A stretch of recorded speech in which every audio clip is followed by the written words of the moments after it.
Lovely. We'll give it another minute and then we'll get started.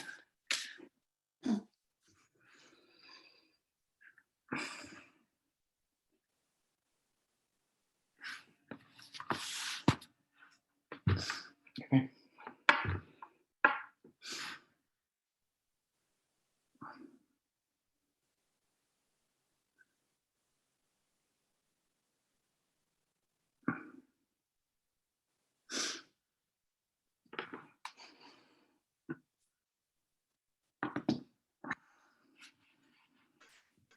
Hello. So a couple more on there. Shall we make a start? It's 7:15, isn't it? We'll make a start, and this should be recording, so it should be all good. So just say good evening, everybody. Welcome to sort of joint presentation with Flourish for Life and Total Tri Training tonight. The idea tonight really was to discuss the issues around the menopause and the perimenopause and how that can impact on health and well-being for women, but particularly obviously with Total Tri with the training and performance side of things as well, and what we can do to try and support that. So real sort of focus on women's health. So we've got a panel of experts this evening. We've got Dr. Helen Kini, who's on my right here. She's a GP who specialises in women's health. She's also a director at Flourish for Life, which is a lifestyle medicine clinic.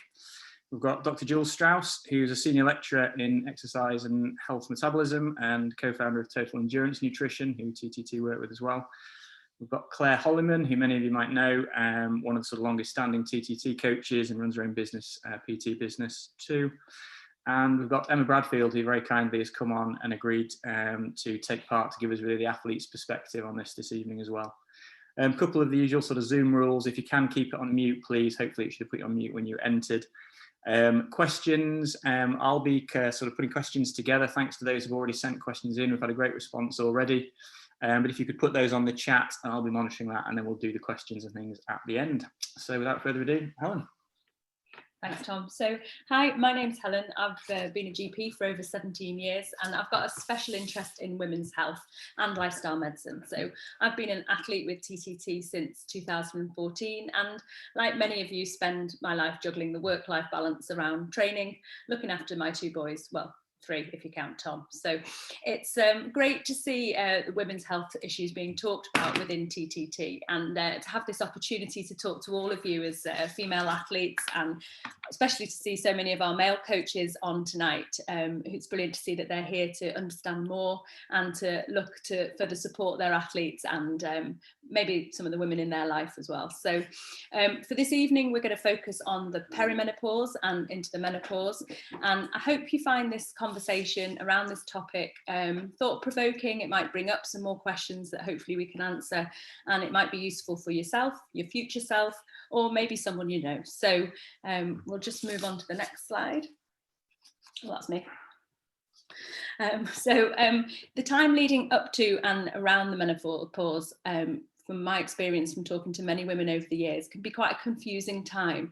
I've had quite a lot of patients who experience anxiety, brain fog and joint pains, as well as the commonly known symptoms of hot flushes and periods becoming more irregular.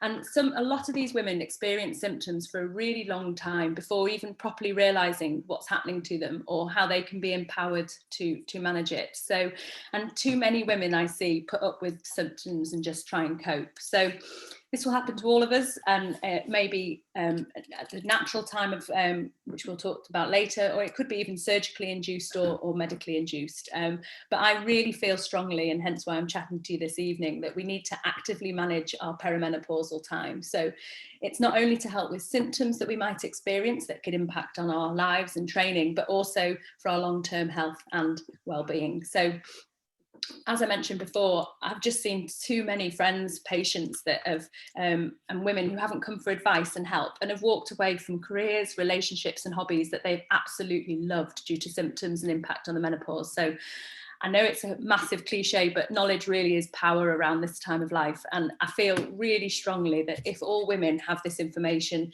or know where to look for it, you know, from trusted sources, from early stages of this transition or even before, then it doesn't have to be confusing. It doesn't have to be negative time, but it can be a real positive transformation. So on to athletes. So from my research, and there are increasing numbers of elite and amateur athletes that it's great. They're talking about the impact of hormones and on training and racing. And there are resources, podcasts, books out there to help us and our coaches to manage the symptoms and their training. But what I don't think is talked about enough is recognising the perimenopause for you as an individual. So what is this? When does it happen, and the training, health and training implications for you as athletes? So this evening we're planning a whistle-stop tour of the perimenopause. And what is it? When does it happen? How might it affect you? And how do we diagnose it? And what options are out there to help treat the symptoms and for your long-term health? So I'll just move on to the next slide. So what is the menopause? So the menopause, it comes from the Greek word meno, the word for month, and pause, to stop. And it's officially defined as the year and a day after your last period. And as I mentioned before, it can occur naturally or induced through surgery if you've had a hysterectomy with your ovaries removed, or through medical treatment. So the average age of the menopause is 51, but it can range from 45 to 55. And that time leading up to the menopause, the perimenopause, is different for every woman, and it can be experienced by women for up to 7 to 10 years before your periods actually stop. So this is when your ovaries start to fail and the hormonal fluctuations start to occur. So and how we describe it from the medical term is that early menopause is reaching the menopause under the age of 45. And you might not be aware, but 1 in 100 of us actually reach menopause under the age of 40, which we call premature ovarian failure. So it's common, and we need to be aware for ourselves that we know what's happening. So you can see from this graph, it's only a graph really to show that how the levels of estrogen and all our hormones really fluctuate during and leading up to the menopause. So these hormonal shifts are really responsible for many of the symptoms, and importantly, the variability of the symptoms that we can experience. So just moving on to symptoms. So 8 out of 10 of us will have symptoms, and 1 in 4 of us will be impacted by some of the severe symptoms. And these symptoms can last, many years. So, and what really struck me when I was looking at the research is only 1 in 2 women will see their GP, and most women normalize it and just push through. So, this is why we need to be talking about this more. So as you can see from this slide, there's many symptoms, and I think I could add there are many more that I'm sure you could add or I could add. But I wanted to talk this evening about symptoms that might affect you as athletes, and maybe the why as well. So most importantly, and that's what I really wanted to say this evening, is as women, and especially as you as athletes, you tend to be very self-aware, and you do, as when you're doing your training, expect a lot from your bodies, and you get to know them well. And a lot of women do know their hormones well, and they get used to the quirks around their hormonal times and stress. So what I find the most useful as a GP is when women come in to see me and describe themselves as I'm just not me. I just don't feel like me. And that's something that's relevant, that, we want to see people who feel that way, and especially if they're associated with all those symptoms that you can see there together. So you may not be aware, but we've got estrogen receptors all over our body, and they basically can affect all areas of our body, and we have a significant amount of estrogen receptors in our brains. So I wanted to mention this because I think a lot of people don't associate the hormonal symptoms with how people feel. So we've in our brains, in our limbic system, which is involved with mood, we have a huge amount of estrogen receptors, and a lot of women experience anxiety around the perimenopause, and it's related to the hormonal fluctuations that are occurring. A lot of women describe, experience migraines, and this can be one of the first symptoms for women as the hormones fluctuate. And a lot, ladies do describe a loss of joy, mood swings, frustration, and occasionally just outright rage. So Fatigue is a massive symptom, and clearly that's multifactorial, and I know as athletes you will feel that regularly, but if you feel that it's significant, it's more than normal, then it's worth talking that through. Bladder, I want to talk about bladders. So many women get recurrent water infections around this time, and they just keep putting up with it, maybe get it treated and keep going. And this can be a sign of estrogen deficiency. And, you know, we need to think about that alongside pelvic floor and if your bladder's feeling a bit weaker than normal.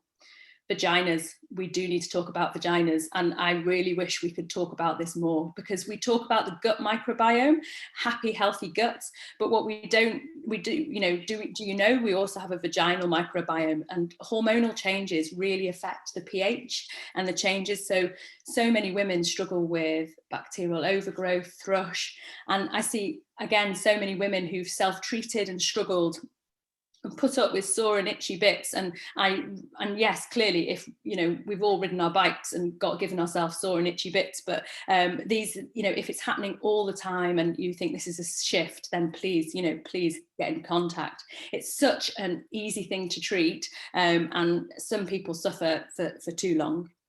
So we mentioned bowels, and it's hugely relevant for athletes. But estrogen helps to maintain a healthy gut function. So decreasing levels of estrogen can impact on our gut microbiome. And so people do experience worsening reflux, indigestion and abdominal pain. And of course, that can directly impact on nutrition, you know, day to day, but also around racing. Obviously, Jules is our expert on this. I'm sure she'll give us some more tips. Nerves, the reason I wanted to mention nerves is estrogen helps nerve transmission. So some ladies describe pins and needles and crawling feelings and unusually tinnitus. So, you know, I think all these symptoms, you know, a lot of people wouldn't attribute to the perimenopause, but worth knowing about. So it wouldn't be right if we didn't mention hot flushes, because a lot of women do really struggle with those, and they can really impact during the day in work and at night, and some women in training as well. But also it's just worth mentioning that 1 in 4 women never have them. So if you're getting other symptoms that we've mentioned or chatted about, but not getting hot flushes, it doesn't mean you're not in the perimenopause. So obviously that can impact on sleep, and we'll talk a bit more about sleep because it's so important, and we know how it's you know, obviously essential for rest, recovery and training adaptations, but fluctuations and decreasing estrogen levels in themselves create light and frequently disturbed sleep. But if you suffer hot flushes, this obviously worsens that even more. So I mean, there's so many symptoms that can happen for women that I just thought it would be helpful just to talk around a few of them. One of the questions that we have, which we will talk about later, mentioned about weight and body changes around this time.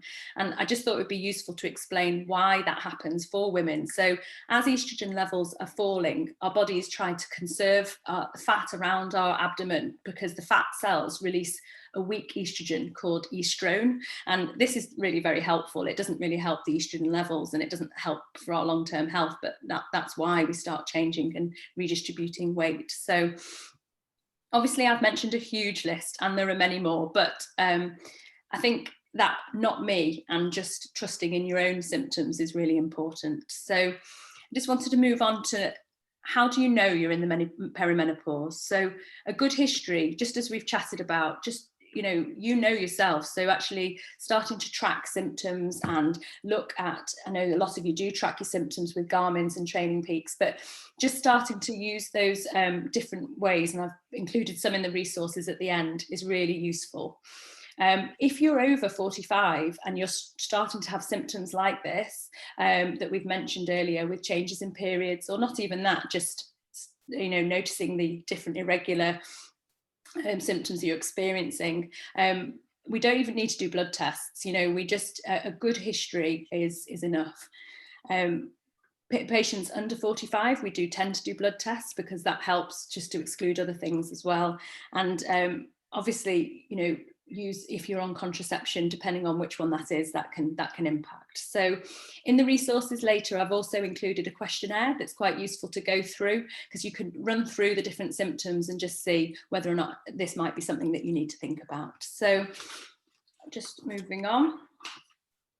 So can we just ignore it and crack on? We're quite good at that, I think, as women, just keep going. But no, please don't. Let's actively manage this time of your life. So we've got a genetic advantage over men with estrogen, but as it reduces, our health risks increase. And the menopause really does increase our risk of cardiovascular disease, blood pressure problems, diabetes, and it increases our, increases in cholesterol. So hot flushes on their own are an independent risk factor. They show that you're in a low estrogen state, and just having hot flushes, we know that you're at slightly increased risk of cardiovascular disease, inflammation, and we know that obviously as your estrogen levels drop, risks like osteoporosis, bone thinning, and we know that it's also associated with increased risks of depression. So moving on to bones, we really need to think about bones. 1 in 2 of us over the age of 50 will have osteoporosis, which is thinning of the bones. And us athletes are more at risk if some of us are low weight, or especially in endurance sport. So this is why I'm so passionate about it. We really need to make sure we actively manage this time so we don't have issues, complications like stress fractures or fractures on low impact falls. So that's probably another talk in itself, and I'm sure Jules will touch on bone health. The other thing that I just wanted to mention, and that's the slide at the bottom, was the picture at the bottom was dementia. So there's emerging studies around increasing risks as women's brain age.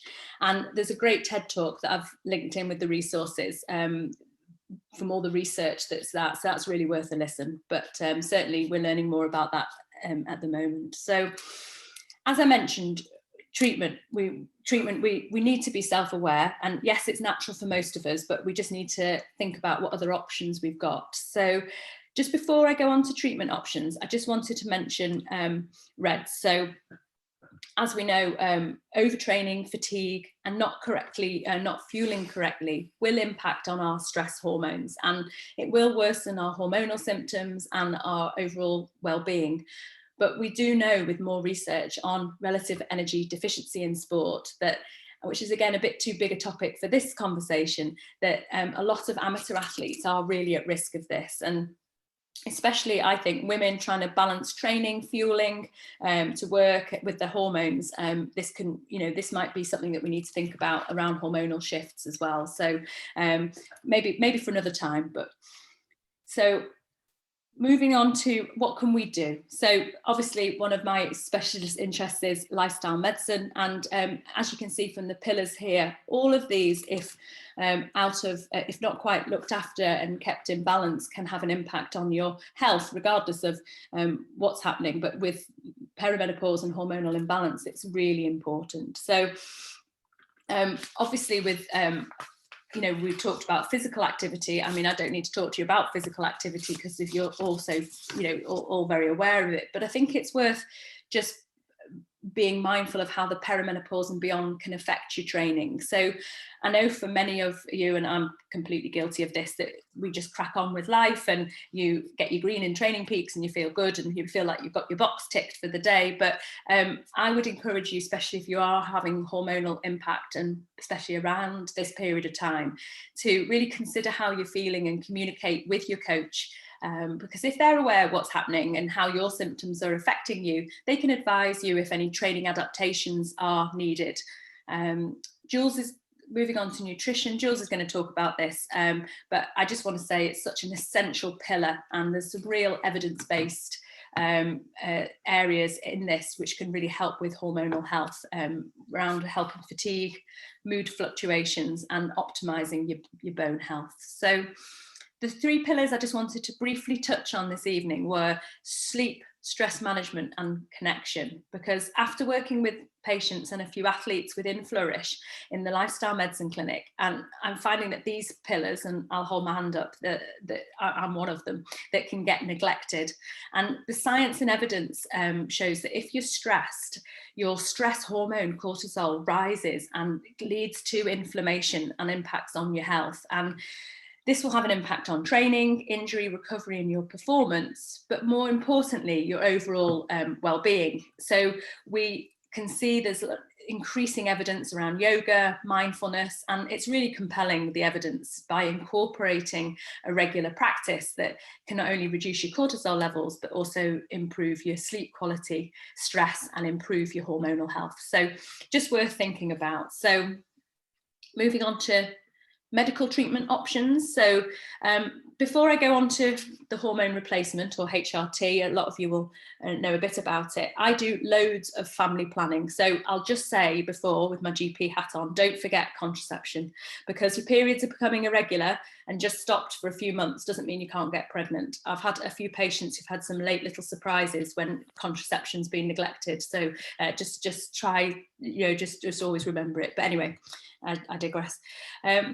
So the aim of hormone replacement is to treat a woman's perimenopausal symptoms. And we need to reframe how we see this perimenopausal time, because we're experiencing a hormone deficiency. So if you have a deficiency in something, it's to allow you to work to the best and to be allowed to be as optimized as possible, is you would replace that deficiency. So actually, HRT is designed to replace just this reducing level of estrogen. So we use different hormones within HRT. So estrogen we use to relieve the symptoms, and then we use the progesterone hormone to protect the womb from a buildup of the lining, which obviously we don't want to happen, because that can lead to endometrial cancer and other problems. So it's the estrogen we want to replace, and then the progesterone is to protect your womb. We also use testosterone, as we know that drops down as well, and that tends to be a more specialised menopause treatment. But for some women who have persistent symptoms after replacing estrogen effectively, they can get some women really struggle still with brain fog, low libido and fatigue. Testosterone is useful. Obviously, it needs to be dosed accordingly and with blood tests and titrated carefully by your doctor. But it's something that women, do need to be aware of. So HRT from a medical point of view is important, not just to treat your symptoms, but also to prevent osteoporosis, the cardiovascular disease. And there's a good number of studies that there is absolutely, there's been no observed increased risk, only benefit up to the age of 51 for women. So I think it's something to definitely consider. There's a few things that are worth talking around HRT, a few myth busters really, because there were a few studies that came out a number of years ago that created a lot of fear amongst women and health professionals, and that the reporting of the studies was poor, and it was based on women over the age of 60 with older HRT preparations and not the body identical hormones that we use now. And sadly, this resulted in a less effective treatment for women. And we're seeing that now still, that there's been a lot of fear around this treatment. So for the purpose of this talk, I won't go into the ins and outs, but I can reassure you after lots of reviews of studies that for the majority of women, without contraindications, HRT is safe, needed and essential. And we should think about it to replace the estrogen deficiency to treat symptoms and avoid the risks that we've chatted about. So just briefly about how you have it, HRT. Many of the studies have confirmed that the use of the transdermal, so that's via the skin preparation of HRT, is the safest way of taking it. And you can use that via a patch, gel or spray. And then we use an oral or vaginal progesterone, depending on whether or not you have a uterus or not. So the HRT we use is called Body Identical HRT. It's licensed and prescribed by your doctor, and it's identical to your own estrogen progesterone, which is made within your own body. And I think this is really important to understand, because I think a lot of people are not keen to take medicine, but I'd again see this as just a replacement. It's actually derived from yams, so it's a natural substance. Just a word of warning that online you have to be careful to avoid bioidentical hormones. A lot of these are marketed and they're not licensed. They've not been subjected to rigorous clinical trials, and I wouldn't recommend them. So just be wary of those. So again, it's about getting the HRT right for you as an individual. So again, going back to what symptoms you're experiencing, it might be that you just need a little bit of HRT. You might need just vaginal cream, although that doesn't protect you from the longer term risks. And continuing your use of HRT is down to you as an individual, controlling your symptoms, and that's done on an individual conversation. So just moving on to alternative medicines, because I know a lot of people sometimes prefer that. I hope I've reassured you that HRT is safe and replaces fluctuating estrogen levels, and alternative medicines can't do that because they're not estrogen, but there are some studies that have shown benefits for black cohosh, red clover, but we don't have evidence for a lot of them. And I think it's just, again, just important to remember that herbal supplements can cause harm, but because the studies haven't been there to back them up. So just moving on, there's our resources, and I hope that this talk has just raised awareness really of the vast array of symptoms that you might experience during your perimenopause and treatment options. And I really believe that if you have the information around this time and you use those trusted resources, then you can seek the advice and talk to your coach about your symptoms on training, or possibly even to seek medical advice as well. So I'll share these resources afterwards, and hand over to Jules.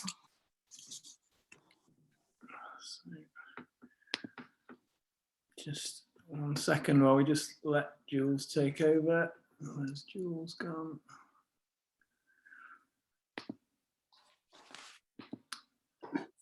Okay, Jules, all yours.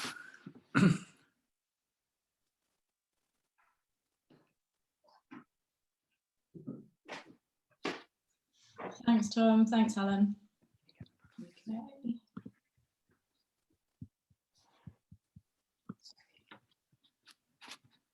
Okay, so hopefully you can see my screen.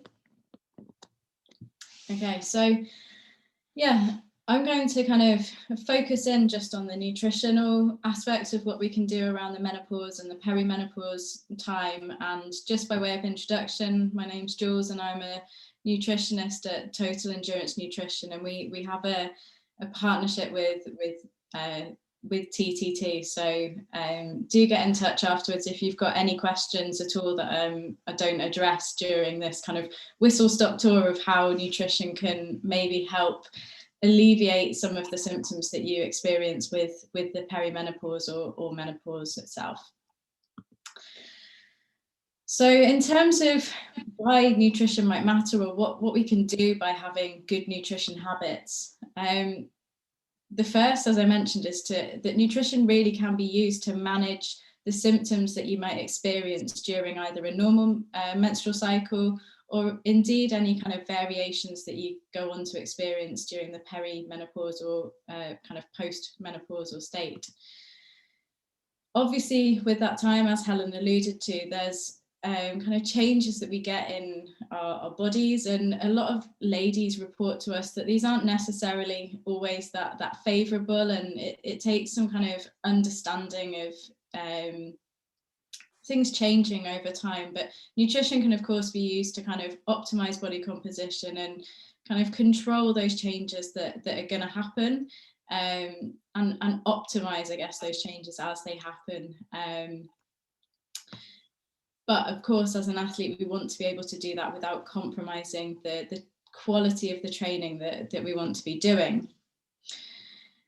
For everyone, this isn't just in the kind of relevant to the menopause. Good nutrition is going to allow us to kind of adapt to the training that we're doing, and allow us to recover properly. And whilst this is relevant to everyone, this is kind of especially relevant to postmenopausal ladies as well. And I'll come on to why that is a little bit later. We can also reduce some of the inflammation that Helen alluded to with good nutrition habits. And again, good nutrition habits are also going to allow us to, you know, have good bone health in particular, which is particularly important. So in terms of what I'm going to go through today, I'm just going to pick out some of those key things. So do please ask any questions in the chat, or, you know, catch up with me afterwards, and we can, you know, go into any more depth on any of these things that I kind of whiz through right now. So as age group athletes, I think it's often kind of overlooked, you know, what we are actually fueling. And it's very easy to kind of just think of, you know, the training at the top of the slide here, but actually we're fueling our life as well. So we're fueling our work, any kind of, you know, juggling kind of the life that we have alongside that, whether that's, you know, socializing, time with our family. You know, it's only recently that we've stopped, you know, a lot of ladies have, and men indeed have stopped kind of juggling the homeschooling as well alongside that. And of course, we also need to fuel a normal menstrual cycle, or a changing menstrual cycle as we go through that perimenopausal and into the menopause as well. So we need to remember that, particularly as age group athletes, when we're juggling all these things, nutrition and fueling well is just so, so important. So the first thing that I want to kind of touch on from a nutrition perspective is protein intake. Now, this is something that through working with athletes, we see is just kind of really common, a really common issue, I guess. A lot of the ladies and men that we work with just aren't consuming enough protein when they come to us. So in terms of kind of the aging aspect and the menopause, the reason that this is so important is that muscle mass decreases with age, and protein is one of the key macronutrients, one of the key components of our food that's going to allow us to kind of maximize the amount of muscle that we're able to have in our bodies. So the two pictures at the top that you can see there is kind of a slice through a thigh muscle. Okay, so we're looking down on the thigh muscle, on the thigh of a person there. So you've got the bone here, and we've got the quadriceps and the hamstrings around the outside, and this white region is kind of a layer of fat around the outside, which is completely normal. Obviously, this is what we see in a 25-year-old, but in an active, you know, this is also a slice from an athlete. Okay, these are MRI scans that you can see. So again, what you'll particularly notice is that there's a lot less muscle mass in this athlete, this older athlete, and a lot more fat infiltration into the muscle itself in particular. So this is really important, and you know, one of the things that we can really do to address this is to really consider how much protein we're consuming. So in terms of what that might look like, as an endurance athlete, we need to be eating 1.5 to 2 grams of protein per kilogram of body weight per day. So for an example, a 60 kilogram female, for instance, needs to be eating between 90 and 120 grams of protein every day. And in an ideal world, it gets a little bit more complex than that, because we ideally want you to spread that protein intake through the day. And this is something that's really not sort of commonly achieved. And most people tend to skew their protein intake towards their evening meal. But in an ideal world, we want to see kind of an even spread through the day. And really, one of the key things that we often focus on with our athletes is, you know, really working on getting your protein intake kind of higher at breakfast in particular, as that's often a meal where people really struggle to intake enough protein. And the other thing is to remember to prioritize this after training in order to be able to support recovery. So after training is a really important time to really prioritize getting enough protein, usually around 20 to 30 grams of protein you want to be taking in after a training session. So in terms of protein-rich foods, just some examples here. So whether you're a meat eater or a vegetarian or indeed a vegan, there's a few kind of examples there of foods that are going to be really rich sources of protein for you. So bone health, which Helen kind of alluded to quite clearly in terms of the risk of osteoporosis, and this is something that increases as athletes or as ladies hit the menopause. So in terms of osteoporosis, there's an illustration on the side of the slide there. So you can see we get this kind of thinning, if you like, of the inside of the bone, and it's this that kind of makes the bone more brittle and more susceptible to bone injuries, fractures, and things like that. So this is why it's really important that as this happens naturally as we age and we become more at risk of osteoporosis, we do what we can to counteract that with good nutrition and ensuring that we get enough calcium, in particular in our diets. And I think calcium is the one thing that when people talk about bone health, that's probably the thing that immediately springs to mind.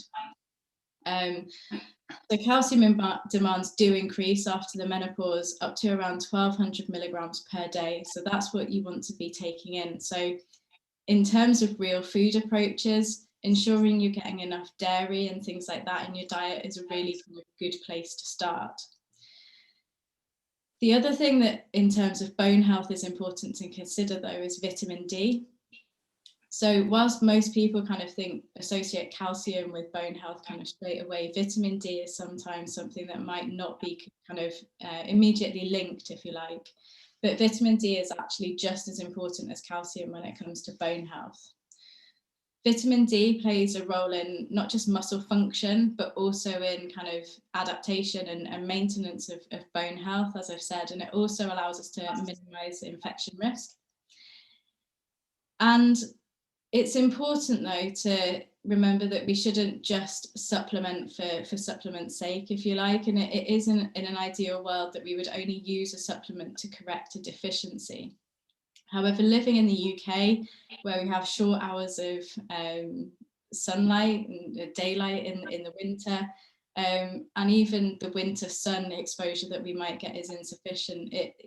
As a UK-based athlete, particularly in the winter, it can often be wise if you can't get tested for a deficiency to supplement. But in the summer, it's probably worth just ensuring that you are deficient, if you like, before you supplement, okay?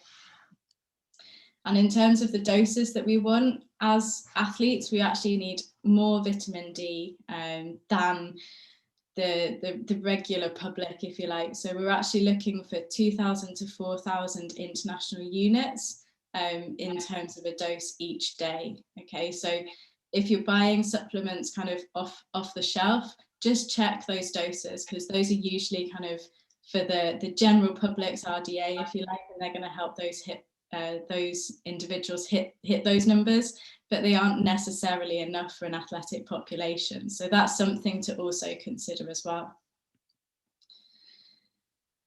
And in terms of bone health, another aspect to consider, I guess, is collagen. Now, collagen is a bit of an emerging kind of thing, particularly in sports nutrition. And I think it's still important to put it in these slides, even though it is something that is under researched at the moment. So collagen is a key component of our bones, and our collagen content decreases as we age. So it decreases at a rate of around 1.5% each year from our 20s going onwards. And alongside this, we also have a decrease in our ability to generate new collagen as we age as well. Okay, so considering supplementing collagen alongside ensuring we have enough calcium and kind of vitamin D can really enhance our ability to have good bone health and bone metabolism. However, as I mentioned, at the moment, there's currently limited evidence for functional benefits of collagen. However, it is acknowledged that that there's very limited kind of risks to kind of supplementing collagen. And it's kind of a risk-benefit scenario in terms of supplementing here. And it could be that collagen can be used to decrease pain and increase collagen production, so add to our improved bone health. And I think something that's important to note is that it's generally going to be best to supplement with vitamin C if that's something that you choose to do, as vitamin C is going to help our absorption of collagen. So again, if you want any more information or any guidance around this, then please do get in contact. And I've got my email address at the end if anyone wants to get in touch. And the final thing that I just wanted to touch on is carbohydrates. And as athletes, this is probably something that you are probably most likely to expect to see in a nutrition talk, I guess. But there really are some key implications around fueling training after the menopause. So before we hit the menopause, as women, we tend to be better fat burners compared to men, for example. So during a session, for instance, we will often rely more on fat. So when I say rely more on, we will always use carbohydrates and fat to fuel a session, okay? It's not a case that we use one or the other. There's always going to be some contribution from carbs. It's just that before the menopause, women are better at burning fat. So we favour fat burning more often during some training sessions. However, after the menopause, what we see is this relationship switches, and we actually become a lot more dependent on carbs to fuel our training. So we're a lot more carbohydrate dependent during our training sessions. So any training session you might do after the menopause is going to use more carbs than the same training session would have done before the menopause. Although we have a bit of a kind of catch-22 situation, if you like, here, because post-menopause, we also see a decrease in insulin sensitivity. Now, insulin sensitivity is kind of a term which is used to describe how well our body is able to use the carbohydrates that we have in our, or to deal with the carbohydrates that we have in our body, and our ability to store them in particular. And post-menopause, we actually have a decreased kind of capacity, if you like, to replenish our carbohydrates. So the situation that we've got here, if we're not really careful with how we fuel and recover from our sessions, is that post-menopause, we're a lot more dependent on carbs for our training sessions, but we actually have a limited capacity to replenish them afterwards. So if we don't replenish our carbohydrates properly, and then we depend on them a lot more during the training session, if this kind of happens and you don't keep on top of this, you're going to have a really massive knock-on effect when it comes to things like double training days, or even kind of getting this out of balance for a couple of days in a row. You might notice that you've got a lot more fatigue in the days that follow this. So it's really something that's important to consider, and something that can be really important to kind of get right. So in terms of kind of how do you manage this and kind of still train well, the fact is it's not easy. And I don't want that to come across as really negative. I just think it's important to normalize the fact that it is okay to struggle, and it isn't easy for everyone. And I think kind of social media and things like that can often kind of, it's easy to get caught up in I guess kind of the rose-tinted view on things. But what I think it's important to do is to, make the most of the support services that you have available to you, whether that's through a nutritionist, for example, or through someone like Helen at Flourish, and speak to your coach and kind of start that conversation. So yeah, nutrition can make a huge impact. And if you do want any further information, my email address is just there. So please do get in touch, and we can elaborate on anything that I've kind of whizzed through today. Just pass back to Helen. Thanks, Jules. So after Emma Bradfield's been very kind to come on and chat about her experience. So Emma, over to you. What were your experiences through the menopause in relation to training? Okay, so I'm 52 and I am on HRT, and I've been on it for about 9 months now, mainly because I couldn't cope with the hot flushes. They were just constant throughout the day. It was unbearable. So along with night sweats, that was another one of mine.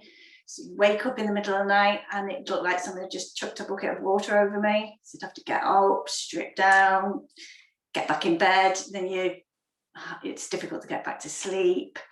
I haven't had the problem with my stomach or bowels or any of those ones, but I have definitely hit on depression. I do remember going out on my bike with my coach, Tony Clark, and having a right good moan to him. I'm fortunate that I can speak to him freely and openly and honestly, and I was just moaning my head off about hot sweats. I was feeling a bit, I didn't say the word depressed, because sometimes if you admit it, it's sort of like, oh God. Anyway, I rabbited on and I moaned about everything, and then he was really concerned, and he was like, right, well, we need to be doing something about this, Emma, blah blah. And I thought, I am depressed.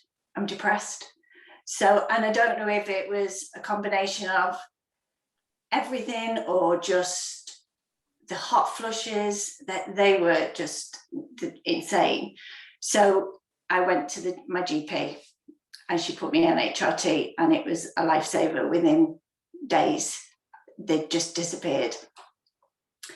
And I didn't think I was any different, but everyone around me was telling me that I was a nicer person because you can be quite cruel unnecessarily, and you don't know you are being, and you can be just mean for no reason. So my symptoms, I would say, probably started around 48, which is when I started training really for my first triathlon. Then got swimming lessons, learned to swim, borrowed a bike, started. So it was hard to say if some of my symptoms were down to I'm doing this new sport and my body's changing completely, or it was an age thing. And I was definitely one of those people that was like totally naive and thought, you don't hit the menopause, your periods stop, you then hit the menopause, and that's it.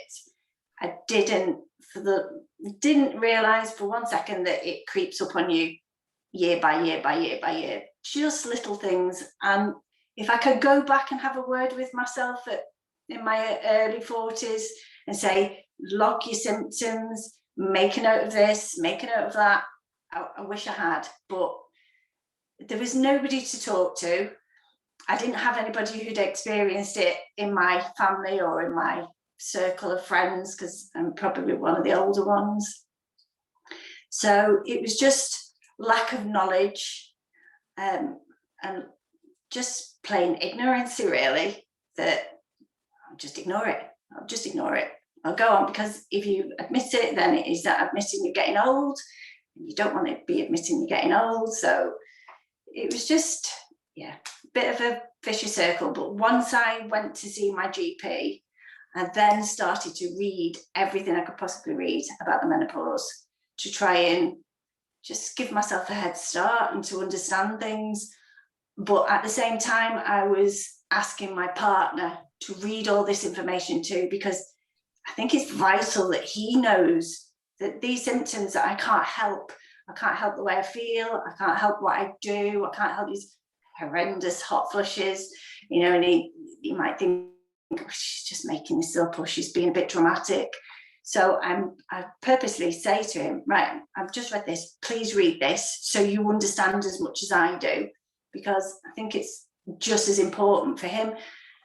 And also, I'm quite lucky, I can talk to my coach very freely, very openly. I haven't got any issues with it, but I do think that's another key option, that the coaches need to be talking to the females, saying, right, how you feeling, what you're up to.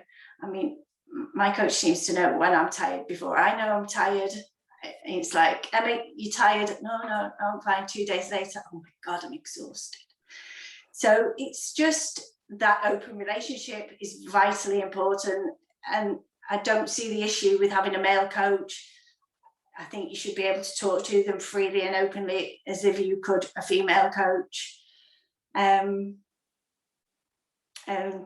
That's about it, really.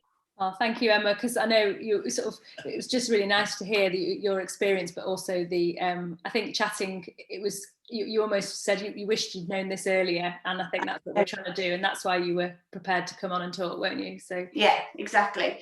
And I think the other thing as well is, as athletes, we're probably all very similar, aren't we? We will never miss a training session. We will hit every number that we're expected to hit or beyond it. We'll kill ourselves to do that, and then we're exhausted and we've got no energy for normal family life, and it's your partner will say, can you just give me one evening? And that one evening you just want to go to sleep, or you're exhausted.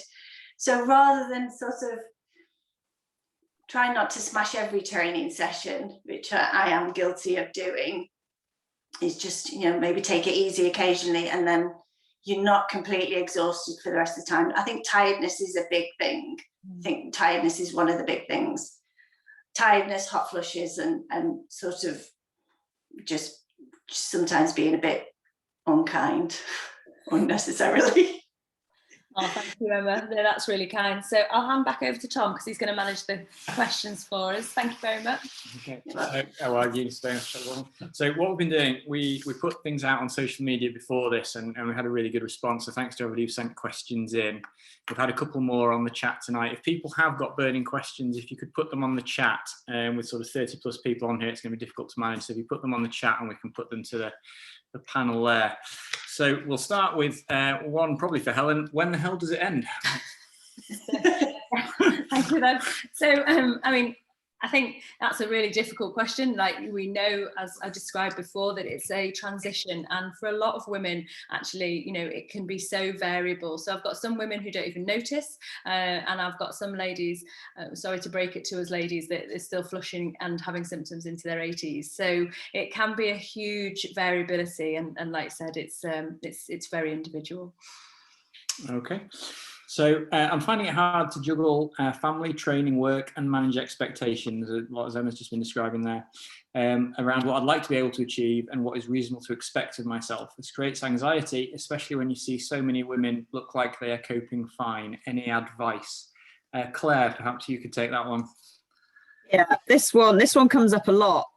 And I've experienced this personally, and you just think you should be able to do everything, and you try and cram it all in, and you just can't. So it starts from a coaching point of view. It starts with sitting down with your athlete and really understanding what is realistic for them in their lives to get that balance of all those pillars, because training cannot be everything and all encompassing. If it is, then something's going to go really horribly wrong elsewhere in your life. And when that bit goes wrong, you're not going to be training, because you're not going to be happy.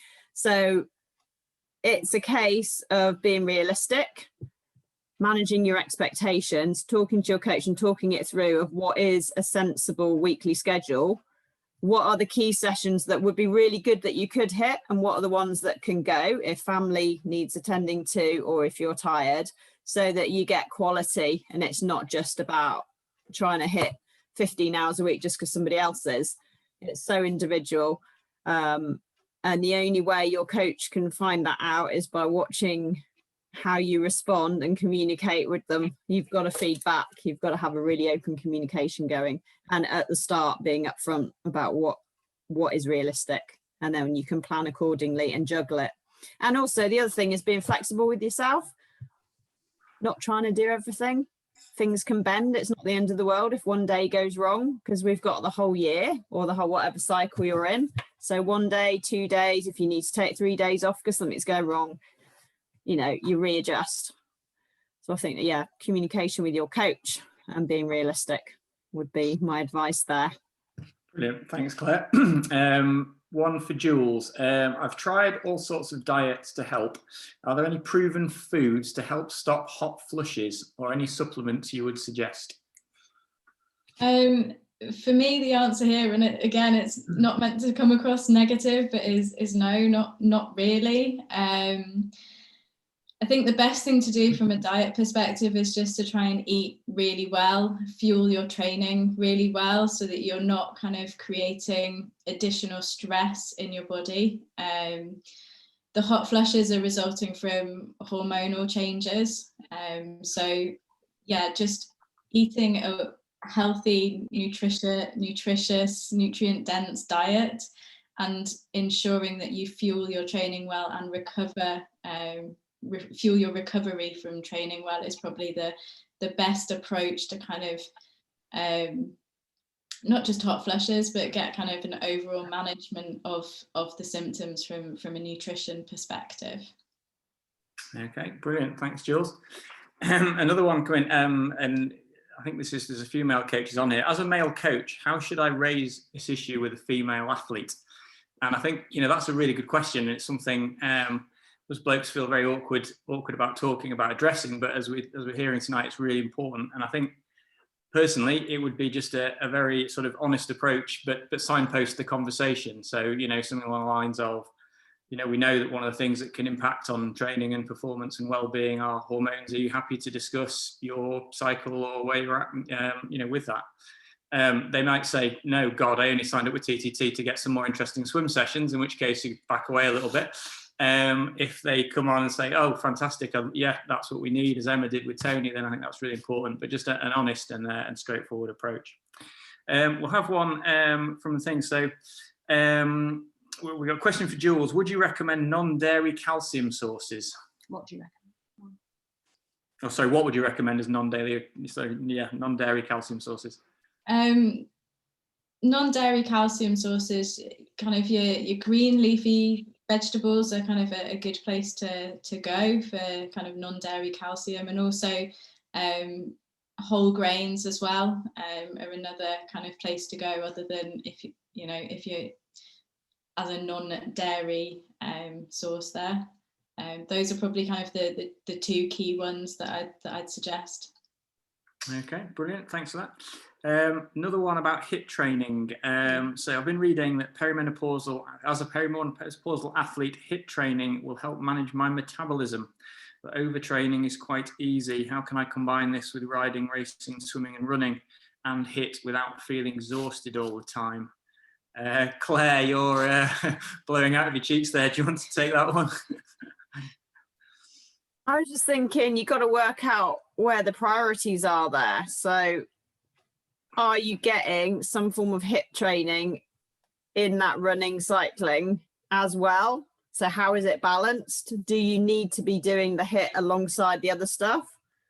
And are you doing your strength and conditioning work, which we all know as females, we need to be lifting weights. So I'd want to look at the program and have a look at how that fits in, so that you're not exhausted, because you could well be working at too high a level, too high an intensity too much of the time. There's not enough of the low stuff going on. So I think you'd need to have a little look at the balance in your week, because you might be just training too hard by trying to do everything and including the HIIT as well as hard sessions elsewhere. So a bit of a tricky one without knowing exactly what the person's doing to answer.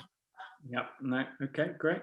So another one, can we improve our insulin sensitivity with intermittent fasting perimenopausally, or would that not work? Go on, Helen. That's a brilliant question. So there's a lot of research now with intermittent fasting, and a lot of you might have had experience or read about it. And I think actual studies done with perimenopausal women, there's not a huge amount out there, but Jules might be able to come in on this, but obviously there's a bit of evidence around that. But I'm just thinking in this chat with athletes, fasting, it worries me.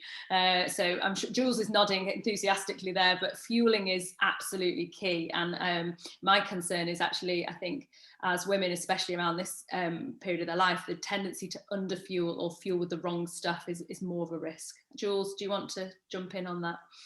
I don't think I've got anything to add there, that other than, yes, you're absolutely right. There is some evidence that intermittent fasting can help and improve insulin sensitivity. But for me, absolutely, as Helen said, it's not something I'd recommend in an athletic population. Fueling and managing your fueling appropriately is something that's a lot more important. And kind of the closest I'd probably suggest getting to something like that is something called carbohydrate periodization, in terms of managing when you have your carbohydrate intake to really maximize your training sessions, so that you fuel as and when you need to. So instead of intermittent fasting, you're kind of manipulating your macronutrient intake to kind of get a similar outcome. I'm just going to mention very briefly on that, the two of the biggest studies that were done with the sedentary population, where this was shown to be of benefit. And actually, if you think about what you're doing with exercise, you're improving your insulin sensitivity just like you would with intermittent fasting. So, as everybody said there, for people on this call who are, training regularly, you're doing an awful lot to improve insulin sensitivity already. Okay, heart rate changes, are they to be expected? Claire, do you want to mention something on that? Unmute. I've not noticed particularly any specific heart rate changes. I've more noticed feedback as in how the athlete's feeling at certain times in the month. So it would be more around or that felt really hard today. I felt like I was slogging away rather than having my normal sprightly self. And I've not necessarily seen that reflected in the heart rate. So I think I'd have to do some research around that in terms of, I don't know medically whether there is a, I don't know whether you know, Helen, whether there is a medical reason why that would change. I mean, there are estrogen receptors in the heart. The more of the research is on about the healthy heart, actually, with returns to sort of, the arteries and things. But, as Helen said in her talk earlier, there's estrogen receptors all over the body and in lots of places you wouldn't expect there to be. And also slight changes in temperature can alter heart rate as well. But it's probably likely to be quite subtle. And in the, I think, it's quite hard to see. Yeah, exactly. Quite hard to pick out, and compared with fatigue or underfueling, overfueling, whatever it might be with that. So, okay, got another one. I found that training hard helps me manage my menopausal symptoms, and I feel better for training. Is this just in my head, or is there real evidence for this? Who wants to take that one? I'll mention something, because hot flushes and all the other side effects I didn't have when I was training. So I would do a very hard session. I could be out on my bike for 6 hours. I would not have a hot flush. I would not feel depressed. I would feel great. It was just the after effects sometimes of the fatigue that would get me. So no, I think training it helps you manage those symptoms. They just seem to disappear. I never once have I would quite like to have had a hot flush when I was getting in the open water and it was freezing. But it never happens, because that's it. Running, cycling, swimming, never had a hot flush or any of the other symptoms at that time. That's probably why I liked training so much, because there were no symptoms. It was just you're back to your normal self. It's just unfortunately they kicked in later on when you'd finish. Okay, brilliant. Maybe think there's something around the endorphin release you get from training that just lifts your mood. And especially sometimes if I'm having a particularly angry day and I've got a hard session to do, I'll flip and do it really well. There's something, I don't know what it is in there that just makes me go, I'm just going to nail this today. I'm going to make, I'm just going to do it. And I don't know whether there's something around something in the hormones there that just makes you just nail it, when the other week before you wouldn't have been able to nail it. I think you're probably right. Okay, we'll take a couple more. We appreciate we're getting off to over an hour now, so a couple more and then we'll wrap things up. But I've been medically advised that HRT can cause GI issues, gastrointestinal issues. I've been advised to substitute a pill for HRT to gel and progesterone tablet, ? So this is back to what we chatted about before. So transdermal, or having estrogen replaced via a patch, gel or spray, is the benefits from that is it avoids what we call first pass metabolism. So it doesn't have to go through your liver, and you're not taking it orally. So the dose is a lot lower. So actually from a gut or, sort of side effect profile, it's much better tolerated. So I think that's probably where that's from. But we know, like I say, that the actual estrogen receptors themselves are in our gut, and the menopause itself has an impact on our microbiome. So there's lots of different things, and that would, individually, it'd be a case of having a look at the whole picture there and seeing what we could advise. But definitely transdermal. If you're thinking HRT, I think transdermal is the way forward. Okay, we've got just a very couple more questions, I think, for Jules, really, on nutrition. Are protein shakes and pre-ride shakes and supplements worth the investment, and how do I make sure I'm getting the right nutrition for my age? Come to Total Endurance Nutrition would be one option, but any other thoughts, Jules? Nutrition is completely individual, so protein shakes or recovery shakes and supplements they have a place for certain athletes and not for others. Some athletes who are particularly short of time might need supplements and shakes and things. But, even protein shakes are supplements at the end of the day. They are there to supplement your diet. And from my perspective, they should be used when you don't have time or it's challenging from a dietary perspective to kind of achieve those things through food alone. So yeah, absolutely, there's a place for them, and for some athletes, they absolutely are worth the investment. And in terms of how to know that you're getting things right, I would just suggest drop me an email, and I'll happily have a a quick chat with you and answer any kind of concerns that you have. I don't know if that particular athlete's on the call at the moment, as I think the questions come through, but I'll get in touch with Laura and follow that up. Yeah, brilliant. Thanks, Jill. I appreciate we are running short of time now, so I know there's a couple of other questions on the group there about things like carbohydrate and things, and again, I'd recommend getting in touch with Jules about that. I think one really important one, I struggle to get the sleep required for recovery with hot flushes, cold sweats, twitchy legs. Any tips for sleep? Helen. So, I mean, sleep is a huge subject, and I'm sure a lot of us, we need it, don't we? And obviously within the perimenopause and into the menopause, our sleep is more lighter and frequently disturbed. So I mean, simple lifestyle tips around sleep, obviously sleep hygiene, like keeping your room cool, sort of trying to avoid blue screens 60 to 90 minutes before sleep, all the relaxation we talked about before, that can make a massive difference. And there's lots of advice out there for sleep. And, genuinely, from a HRT point of view, usually the hot flushes, cold sweats, and those more physical vasomotor symptoms, they improve quite rapidly after treatment, after a couple of weeks of treatment. So I'd recommend you chat to someone, because I reckon we can get that better. Okay, brilliant. We've been going on for an hour and 5 minutes there, so I think it's time we'll wrap things up. First of all, thank you to everybody who's been on and all the questions. I'm sorry we haven't got through all the questions. I've tried to sort of group them into general topics there. If you have got specific questions, I know there'll be contact details. You can certainly email either Claire through her Total Tri Training, or myself, and I can pass them on to Helen for my Total Tri Training emails, or Jules as hers on the sheet.